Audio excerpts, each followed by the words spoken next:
श्रीमद् भागवतम अध्याय 12 सम्राट परीक्षित का जन्म। शौनक मुनि ने कहा, महाराज परीक्षित की माता उत्तरा का गर्भ अश्वत्थामा द्वारा छोड़े गए अत्यंत भयंकर तथा अजय ब्रह्मास्त्र द्वारा विनिष्ट कर दिया गया, लेकिन परमेश्वर ने महाराज परीक्षित को बचा लिया। अत्यंत बुद्धिमान तथा महान भक्त महाराज परीक्षित उस गर्भ से कैसे उत्पन्न हुए, उनकी मृत्यु किस तरह हुई और मृत्यु के बाद उन्होंने कौन सी गति प्राप्त की, हम सभी अत्यंत आदरपूर्वक उनके विषय में सुनना चाहते हैं, जिन्हें शुकदेव गोस्वामी ने दिव्य ज्ञान प्रदान किया। कृपया हमें इस विषय में बताएं। श्री सूत गोस्वामी ने कहा, सम्राट युधिष्ठिर ने अपने राज्य काल में सबों के ऊपर उदारता पूर्वक शासन चलाया। वे उनके पिता तुल्य ही थे, उन्हें कोई व्यक्तिगत आकांक्षा न थी और भगवान श्री कृष्ण के चरण कमलों की निरंतर सेवा करते रहने के कारण वे सभी प्रकार की इंद्रिय तृप्ति से विरक्त थे। महाराज युधिष्ठिर की सांसारिक उपलब्धियों सद्गति प्राप्त करने के लिए किए जाने वाले यज्ञों, उनकी महारानी, उनके पराक्रमी भाइयों, उनके विस्तृत भूभाग, पृथ्वी ग्रह पर उनका सार्वभौम आधिपत्य तथा उनकी ख्याति आदि के समाचार स्वर्ग लोक तक पहुंच गए। हे ब्राह्मणों, राजा का ऐश्वर्य इतना मोहक था कि स्वर्ग के निवासी भी उनकी आकांक्षा करने लगे, लेकिन चूंकि वे भगवान की सेवा में तल्लीन रहते थे, अतएव उन्होंने भगवान की सेवा के अतिरिक्त कुछ भी तुष्ट नहीं कर सकता था।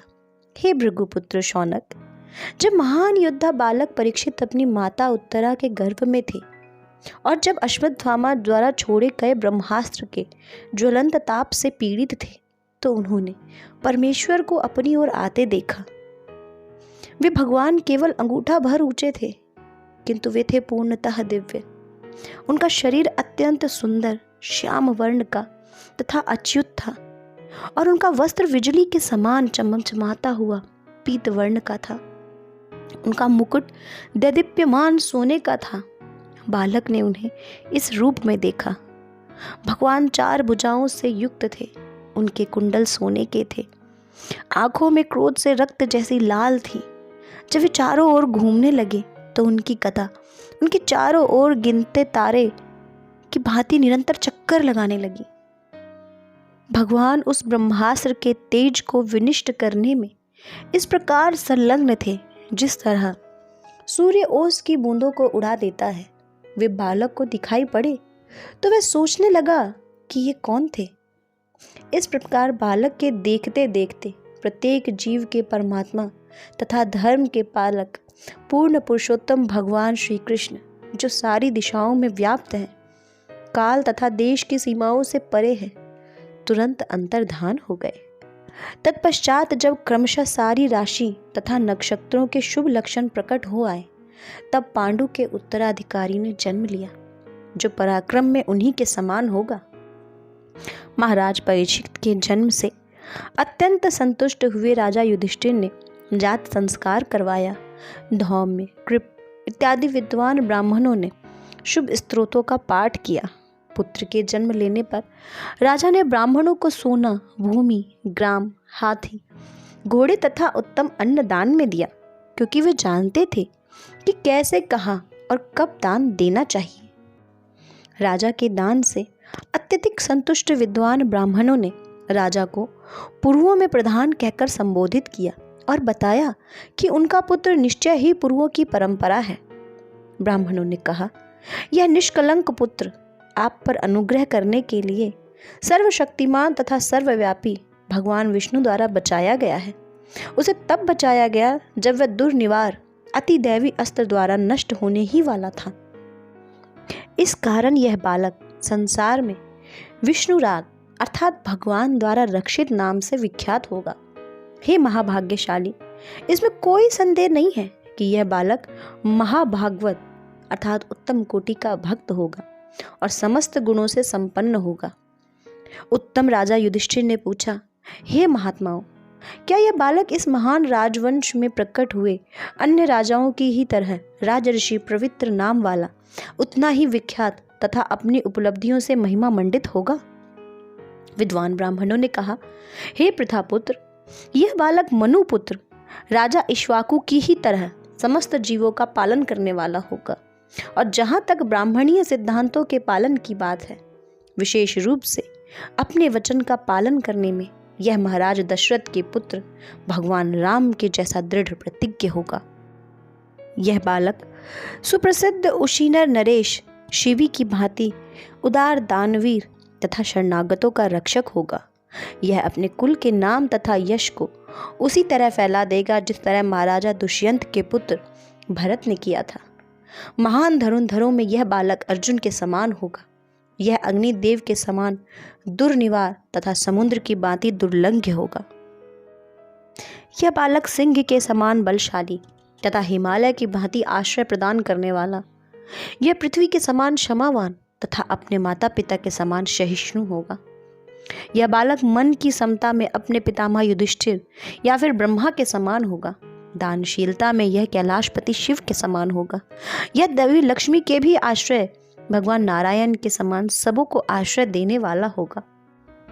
यह बालक भगवान श्री कृष्ण के चरण चिन्हों का पालन करते हुए उन्हीं के समान होगा।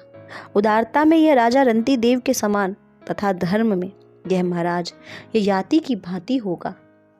यह बालक धैर्य में बलि महाराज के समान होगा और प्रहलाद महाराज के समान कृष्ण का अनन्य भक्त, यह अनेक अश्वमेध यज्ञों को संपन्न करने वाला तथा वृद्ध एवं अनुभवी व्यक्तियों का अनुयायी होगा। यह बालक ऋषि तुल्य राजाओं का पिता होगा। विश्व शांति तथा धर्म के निमित्त यह मर्यादा तोड़ने वालों तथा उपद्रवकारियों को दंड देने वाला होगा।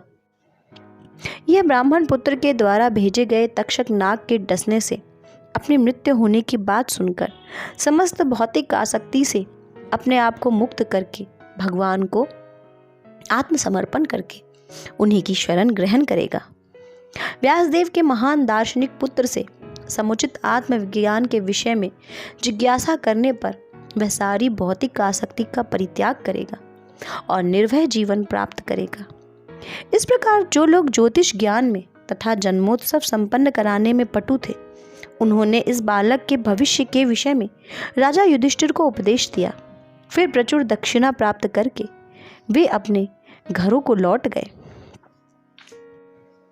इस तरह यह पुत्र संसार में परीक्षित नाम से विख्यात होगा, क्योंकि यह उन व्यक्ति की खोज करने के लिए सारे मनुष्यों का परीक्षण करेगा जिन्हें इसने अपने जन्म के पूर्व देखा है।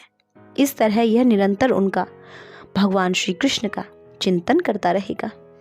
जिस तरह शुक्ल पक्ष में चंद्रमा दिन प्रतिदिन बढ़ता जाता है, उसी तरह यह राजकुमार परीक्षित शीघ्र ही अपने संरक्षण पितामहों की देखरेख तथा सुख सुविधाओं के बीच तेजी से विकास करने लगा।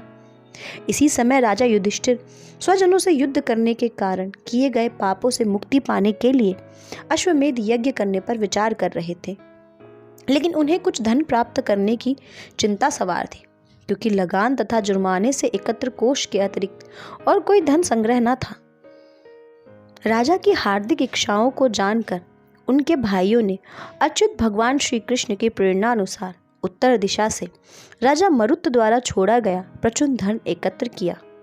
उस धन से राजा 3 अश्वमेध यज्ञों के लिए सामग्री उपलब्ध कर सके। कुरुक्षेत्र के युद्ध के बाद अत्यंत भयभीत पुण्यात्मा राजा युधिष्ठिर ने इस प्रकार भगवान हरि को प्रसन्न किया। महाराज युधिष्ठिर द्वारा यज्ञ में आमंत्रित होकर भगवान श्री कृष्ण ने इस बात का ध्यान रखा कि ये सारे यज्ञ योग्य ब्राह्मणों द्वारा संपन्न कराए जाएं। तत्पश्चात संबंधियों की प्रसन्नता के लिए भगवान वहां कुछ एक मास रहते रहे। हे शौनक, तत्पश्चात भगवान ने राजा युधिष्ठिर, द्रौपदी तथा अन्य संबंधियों से विदा लेकर अर्जुन तथा यदुवंश के अन्य सदस्यों के साथ द्वारका नगरी के लिए प्रस्थान किया। इस प्रकार श्रीमद् भागवत के प्रथम स्कंद के अंतर्गत सम्राट परीक्षित का जन्म नामक 12वें अध्याय के अनुवाद पूर्ण हुए।